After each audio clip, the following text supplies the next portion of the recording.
예, 우리 사랑하는 성도님들 또 반갑습니다. 또 말씀 안에서 함께 은혜 받는 시간 되기 원합니다. 같이 기도하십니다. 살아계신 하나님, 이 시간에도 하나님의 말씀 앞에 나아갑니다. 성령 하나님께서 지혜 주시고 깨달음 주시고 그 말씀 통해서 우리의 삶이 더 예수님께 한 걸음 더 나아가는 복된 시간 되도록 축복하여 주시옵소서. 이 모든 말씀 예수님의 이름으로 감사하며 기도하옵나이다. 아멘. 오늘 계속해서 우리 야고보서 말씀 같이 우리 공부합니다. 야고보서 오늘 3장 1절부터 12절까지의 말씀입니다. 제가 먼저 말씀 읽겠습니다. 내 형제들아, 너희는 선생된 우리가 더 큰 심판을 받을 줄 알고 선생이 많이 되지 말라. 우리가 다 실수가 많으니 만일 말에 실수가 없는 자라면 곧 온전한 사람이라. 능히 온 몸도 굴레 씌우리라. 우리가 말들의 입에 재갈 물리는 것은 우리에게 순종하게 하려고 그 온 몸을 제어하는 것이라. 또 배를 보라. 그렇게 크고 광풍에 밀려가는 것들을 지극히 작은 키로서 사공의 뜻대로 운행하나니 이와 같이 혀도 작은 지체로 돼 큰 것을 자랑하도다. 보라, 얼마나 작은 불이 얼마나 많은 나무를 태우는가. 혀는 곧 불이요 불의의 세계라. 혀는 우리 지체 중에서 온몸을 더럽히고 삶의 수레바퀴를 불사르나니 그 사르는 것이 지옥불에서 나느니라. 여러 종류의 짐승과 새와 벌레와 바다의 생물은 다 사람이 길들일 수 있고 길들여 왔거니와 혀는 능히 길들일 사람이 없나니 쉬지 아니하는 악이요 죽이는 독이 가득한 것이라. 이것으로 우리가 주 하나님을 찬송하고 또 이것으로 하나님의 형상대로 지음을 받은 사람을 저주하나니 한 입에서 찬송과 저주가 나는도다. 내 형제들아, 이것이 마땅하지 아니하니라. 샘이 한 구멍으로 어찌 단물과 쓴물을 내겠느냐. 내 형제들아, 어찌 무화과 나무가 감람 열매를 포도나무가 무화과를 맺겠느냐. 이와 같이 짠물이 단물을 내지 못하니라. 아멘. 이 시간 말의 실수와 온전한 사람이라고 하는 제목으로 우리 같이 말씀을 상고하기를 원합니다. 야고보서는 우리들에게 믿음과 삶에 대해서 말하면서 우리의 믿음이 우리의 삶 속에서 성숙해 가는 것, 또 성숙한 신앙으로 우리가 더 나아가야 될 것을 강조하고 있다고 우리가 알 수 있습니다. 자, 그 중에 특별히 오늘 지난번에도 우리가 혀에 대한 말씀을 한 번 더 다뤘었는데 또 오늘 3장에 보면 이 말의 실수, 혀의 중요함, 또 혀의 파괴력 이런 것들을 다시 한번 이 야고보서가 강조하고 있고 언급하고 있는 것을 우리가 볼 수가 있죠. 여러분, 우리가 사실 살면서 말 실수 안 해보신 분이 있겠습니까? 저도 생각해 보면 말 실수했구나 하고 아차 할 때가 참 많이 있지 않았나 싶습니다. 이런 자리에서는 이렇게 말하면 안 되는데, 또 이 말은 하지 말았어야 되는데 하고 후회가 되기도 할 때가 저 지나와 보면 참 많이 있었던 것을 기억합니다. 오늘 성경에서 야고보서는 말에 실수가 만약 없다 그러면 바로 그 사람이 온전한 사람이다. 이런 얘기를 시작하고 있죠. 그러면서 우리에게 이런 얘기를 합니다. 우리가 다 실수가 많다. 그렇습니다. 사실 적건 크건 많건 간에 우리 말하면서 실수가 없을 수 있었을까? 사실 그렇지가 않죠. 많다 하는 것처럼 그만큼 어떻게 보면 우리들에게 보편적으로 우리의 매일의 삶에서 또 인생에서 있는 일이고 신앙생활 속에서 참 많은 일이 이 말의 실수로 나온다고 하는 것을 다시 한번 우리 기억하라 라고 하는 말씀이기도 하죠. 그래서 오늘 이 야고보서는 우리들에게 이런 얘기를 합니다. 너희가 선생이 된 우리가 다 심판을 받을 줄 아는데 선생이 많이 되지 말라. 이런 얘기를 하고 있습니다. 여러분, 사실 선생님이라고 하는 건 훌륭한 일이죠. 우리의 인생을 돌이켜보면 무엇인가 중요한 것들을 가르쳐 주셨고 또 이끌어 주셨다고 하는 위치, 그것이 우리가 일반 학교에서 배웠던 선생님이든 또 우리 교회 안에서 우리의 신앙을 지도해 주셨던 선생님이시든 또 우리 인생에 큰 가르침을 주었던 어떤 선생님이든 참 귀중한 것 아니겠습니까? 자, 그런데 오늘 야고보서는 이런 얘기를 하고 있는 겁니다.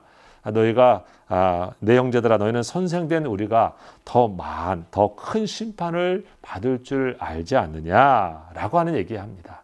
사실 선생이라고 하는 것이 그렇게 누군가를 가르치고 이끄는 위치이면서 존경도 받을 수 있는 위치지만은 신앙적으로 본다고 하면 하나님 앞에서 가르침과 또 이끈 것 때문에 더 큰 책임 또 심판을 받을 줄 알고 있어야 된다라고 하는 얘기입니다. 목회자인 저 스스로도 그런 부분에서 마음이 좀 뜨끔합니다. 저도 가르치는 위치, 어쩌면 선생의 위치, 이런 위치라고 말할 수 있는데 성경은 더 우리들에게 그런 위치가 갖고 있는 실수가 더 크게 많은 잘못된 영향을 줄 수도 있고 또 많은 사람들을 좋은 영향으로 이끌 수도 있기 때문에 그런 의미에서 더 깊이 생각하라라고 하는 말씀을 하고 있는 것이죠. 여러분, 오늘 야고보서는 그런 의미에서 말에 대한 얘기를 하면서 왜 선생의 얘기를 했겠습니까? 사실은 이 야고보서를 듣고 있는 이 교회의 사람들 중에 선생이 되어가지고 남을 가르쳐보고 이렇게 하는 게 좋아 보이고 멋져 보이고 뭔가 저 폼나 보이면서 막 그렇게 하려고 하는 사람들이 많이 있었다고 하는 것을 우리가 짐작할 수가 있습니다. 돋보이는 것이죠. 또 멋있어 보이는 겁니다. 그런데 어떻습니까? 그런 가운데 하는 말의 실수가 엄청난 그 공동체에 잘못된 영향을 줄 수도 있다고 하는 것을 간과해서 그 가운데 수많은 사람들이 그 말의 중요함과 귀중함을 깨닫지 못하고 그저 자리에 높은 곳에 가려고 하는 모습 그리고 하는 것들을 경계하는 말씀이기도 합니다. 여러분, 이 말에 대해서 오늘 야고보서가 얘기하면서 이 언어에 대해서 얘기하면서 말이 얼마나 중요한가 하는 것을 오늘 비유로 크게 두 가지를 말씀하고 있죠. 첫 번째는 어떤 얘기를 합니까? 말이라고 하는 것은 마치 우리 배를 타면 배가 어느 방향으로 갈지 작은 배든 큰 배든 그것을 결정하는 것이 있는데 바로 키다라고 하는 것입니다. 큰 풍랑이 일고 광풍이 일 때도 그 키 하나를 잡고 가야 할 방향을 정확히 보면서 나아갈 때 그것을 놓치면은 끝장나는 것. 그만큼 이 방향을 결정해 주는 생과 사의 방향을 결정해 주는 것이 뱃속의 이 키 아니겠습니까? 오늘 성경은 이렇게 얘기한 겁니다. 4절에 보니까 너 배를 봐라. 그렇게 크고 광풍에 밀려가는 것들을 지극히 작은 키로서 사공의 뜻대로 운행한다. 라고 하는 얘기입니다. 여러분, 사실 말이 마음의 속에서 우리의 의지의 표현이 되어지는데 그것이 말로 나오는 순간 우리의 의지는 적극성을 더 띠게 되어지고 우리의 삶은 그 말한 대로 방향이 주어져 가는 것을 우리가 봅니다.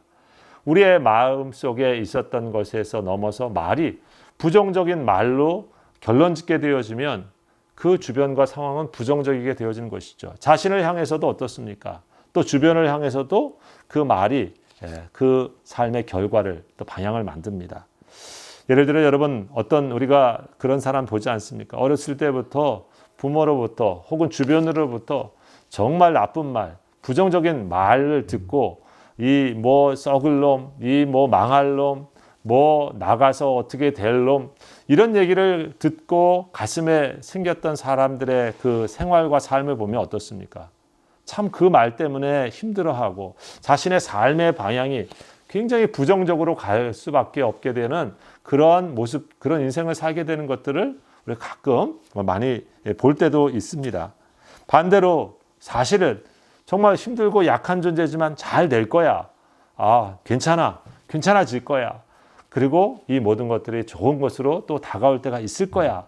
여러분 그 말로 좋은 우리의 삶에 다가오지 않았지만 미래를 또 그렇게 규정짓고 생각하고 또 말하면은 그 미래가 힘들고 어려워도 사실 좋은 방향으로 나갈 수 있게 되는 것을 우리가 경험하죠. 여러분 우리 언젠가도 우리가 한번 말씀드렸지만 한국에 잘 아시는 이 높이뛰기 선수 오상혁 선수 아시죠? 예, 군인 상무에서 있을 때 그냥 올림픽에 나가지고 그런 메달을 딸 때도 막 도전할 때 방송에 나올 때 나는 할 수 있다, 할 수 있다, 할 수 있다 이런 얘기를 하는 것을 이렇게 방송에 캡처해줘서 최선을 다해서 뛰면서 높은 장벽 이 장대 높이를 갖다가 이제 높이뛰기 하는 것을 보여줬습니다. 굉장히 인상적인 모습이었는데 최근에 이렇게 어느 방송에 보니까 아주 세계 선수권 대회라든지 여러 그 선수권 대회에서 아주 1등도 하고 메달도 더 따고 하는 더 높은 그런 기량과 또 수준을 보여주는 것을 이렇게 보았습니다. 참 인상 깊은 것은 여러분 우리가 말이 오늘 배의 키와 같다라는 것처럼 우리의 삶의 방향을 내가 말한 대로 말의 씨대로 지금 가고 있다라고 하는 것을 성경에 얘기하면서 다시 한번 그것이 얼마나 중요한가라고 하는 걸 얘기하고 있습니다. 그러니까 여러분 오늘 우리 성도들이 내가 말로 심은 대로 그것이 내 삶의 방향을 지금 만들고 있구나 이것을 기억하시고 우리가 내가 이 키를 어디로 두고 있는가 지금 그것은 내가 말한 대로 내 삶의 방향을 만들어가고 있는 것을 우리가 생각하면서 살아가야 된다. 이것을 다시 한번 얘기해 주고 있습니다. 또 두 번째 성경이 이 말에 대한 중요한 것을 얘기하면서 언급하고 있는 것은 무엇입니까? 특별히 혀에 대한 얘기를 하면서 그것은 불과 같다 그랬습니다. 오늘 5절이죠. 이와 같이 혀도 작은 지체로 돼 큰 것을 자랑하도다. 보라 얼마나 작은 불이 얼마나 많은 나무를 태우는가. 말이는 어떻게 보면 그 엄청난 부정적인 파괴력도 갖고 있다. 여러분 우리가 언제 한번 본 것처럼 이 캐나다의 자랑인 로키 산맥에 불이 나가지고 그 자스퍼에 있는 도시가 그냥 잿더미가 된 것을 우리가 본 적도 있고요. 뭐 정말 큰 산이 불이 나가지고 트럭과 거기에 짐을 싣고 막 그 도시를 빠져나와야 되는 그러한 피난을 본 것을 방송에 본 적도 있죠. 그런데 그 큰 불도 오늘 성경에 보면 작은 불, 그 작은 불씨에서 시작되었다라고 하는 얘기를 다시 한번 해주고 있습니다. 처음부터 큰 불이 어디 있었겠습니까? 작은 불씨가 한 나무를 태우는 것 같은데 그 나무가 옆에 나무를 태우고 숲을 태우고 산을 태우고 지역을 태워버렸다. 그만큼 혀는 그런 파괴력을 갖고 있다. 우리에게 굉장히 경고하고 있는 말씀이 아니겠습니까? 그런 의미에서 보면 우리에게 말이야말로 참 무서운 것이다. 한 번 더 생각해 보는 것입니다. 참 태워버릴 수도 있는 사람. 나무만 태우겠습니까? 한 인생도 파괴시키고 태워버릴 수도 있습니다.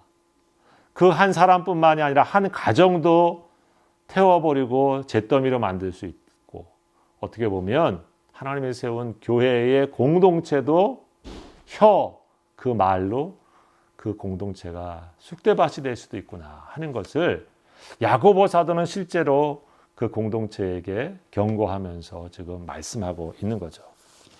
왜냐하면 사실 실제 야고보서가 우리 1장 1절에 흩어져 있는 12이 지파 디아스포라에 있는 교회들에게 지금 이렇게 편지를 하면서 보내고 있는 것을 보면 초대 교회 안에 있는 공동체 안에서도 그러한 문제가 얼마나 위협적으로 다가왔었는지를 우리 알 수 있는, 추측할 수 있는 얘기인 것입니다.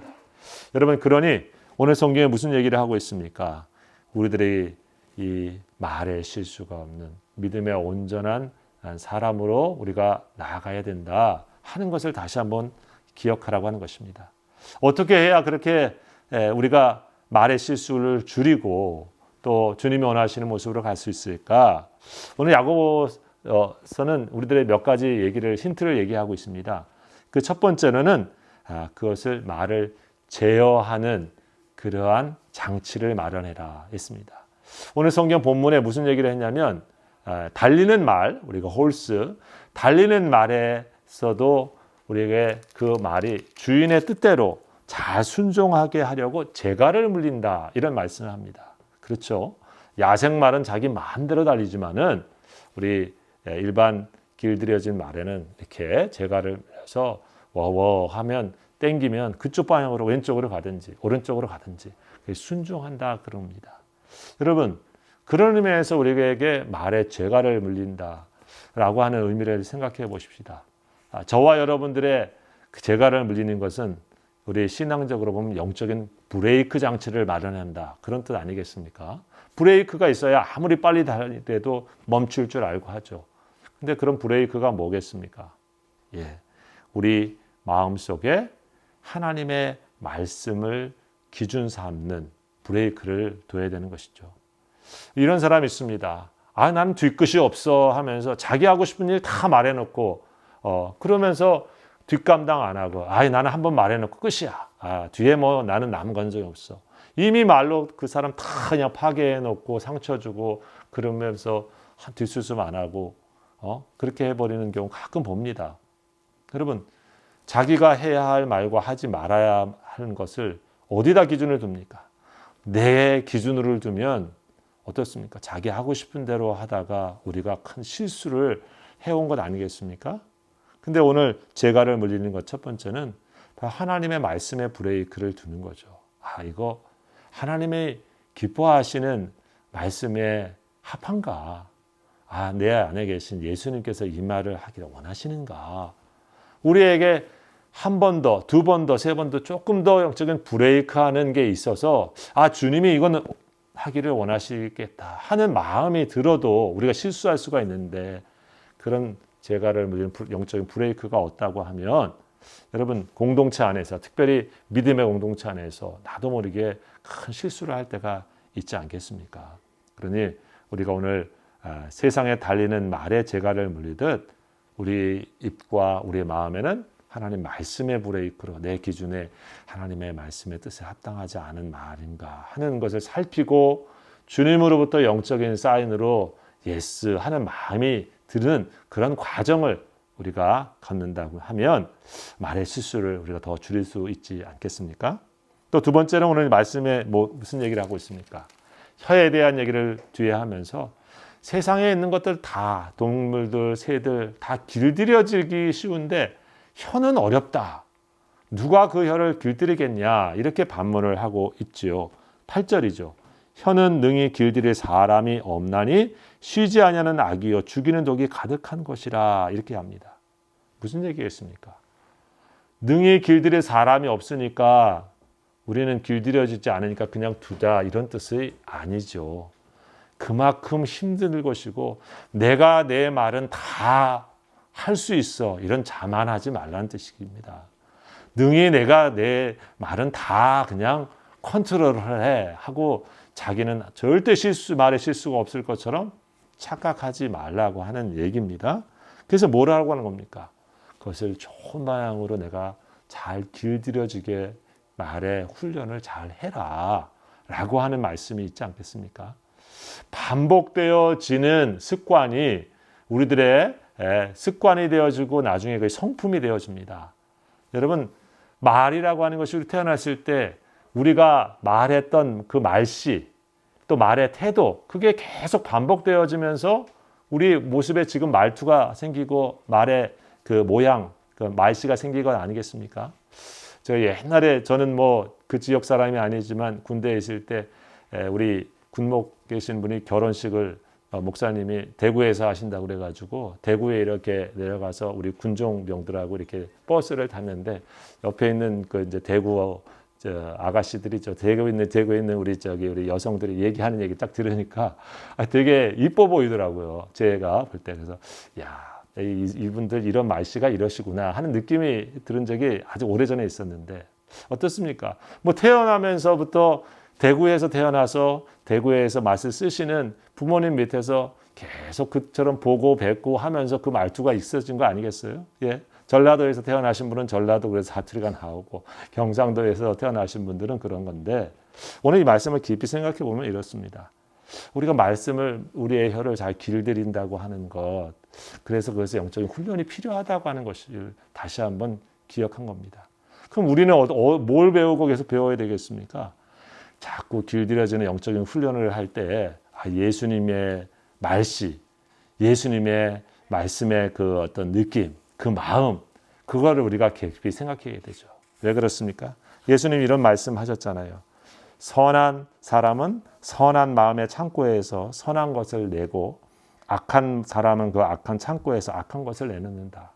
마음속에 가득 찬 것이 입 밖으로 나오게 마련이다. 여러분, 그러니 우리 마음에 가득 자꾸 예수님의 생각, 예수님의 기뻐하시는 뜻 이것을 채우고 그것을 가지고 우리의 말씨와 우리의 말하는 것을 우리가 자꾸 거기에 기준에 맞춰서 훈련을 해야죠. 아, 이거는 주님의 말씀의 말투가 아니야. 뭐 이게 위선적이라든지 무슨 뭐 거룩해 보이라든지 그런 말지의 뜻이 아닙니다. 정말 마음이 예수님의 마음과 같은 것을 우리가 자꾸 우리가 묵상하고 또 말씀을 통해 생각하고 성령의 인도하심 안에서 우리가 하나님 기뻐하시는 말투를 자꾸 하면 거기에 위로의 말이 나오고 격려의 말이 나오고 아이 괜찮아. 아이 그럴 수 있지. 아이 그랬구나. 하고 내가 잘 몰랐네. 여러분 우리가 이런 하나님이 우리를 통해서 함께 말하길 원하는 좋은 공동체 안에서의 말들이 우리의 혀를 통해서 나오지 않겠습니까? 그래야 우리의 입술을 통해서 찬송과 저주가 서로 번갈아 나오는 이런 이중적이고 또 마땅치 않은 것이 아니라 정말 진실되고 기뻐하는 하나님의 원하시는 말들로 나와서 우리의 모습이 다른 이들에게도 참 믿음 있는 사람 다르구나 이렇게 느껴지면서 우리 안에 계신 예수님을 다른 분들이 궁금해하고 또 예수님과 함께 살기를 소망하는 마음이 생기지 않겠습니까? 우리 한인장로교에 있는 우리 귀한 성도님들은 다시 한번 이런 마음을 가지고 저와 함께 기도하시면서 우리의 말들을 주님의 말씀으로 제어하고 참가 조심하고 또 주님의 말씀에 기준해서 주의 마음으로 가득 채우면서 훈련하고 길들여서 좋은 말들이 우리의 말씨 속에서 공동체 안에서 계속 풍성하게 이어지도록 함께 노력하시는 우리 성도님 되시기를 주의 이름으로 축복합니다. 기도하겠습니다. 하나님, 말 한마디에 천냥의 빛도 갚지만 또 말 한마디에 온 산을 태우기도 합니다. 저희들이 무심코 내뱉은 그 말 때문에 평생 주님을 섬기기를 멀리하지는 결과도 생기고 진심을 담아 우리가 했었던 그 말 한마디 때문에 언젠가 잊어버렸지만 그 말 때문에 살고 주님께로 돌아왔다고 하는 귀한 열매가 맺혀지지 않겠습니까? 하나님, 저희들을 지켜주시고 저희들의 입술을, 저희들의 마음을 지켜주셔서 공동체 안에서 우리가 말의 실수가 줄어들고 더 깊이 예수님의 온전함이 드러나는 언어 생활, 또 신앙 생활이 되어지는 축복이 넘치도록 함께하여 주옵소서. 예수님의 이름으로 기도하옵나이다. 아멘. 우리 감사합니다. 또 뵙겠습니다. 평안하십시오.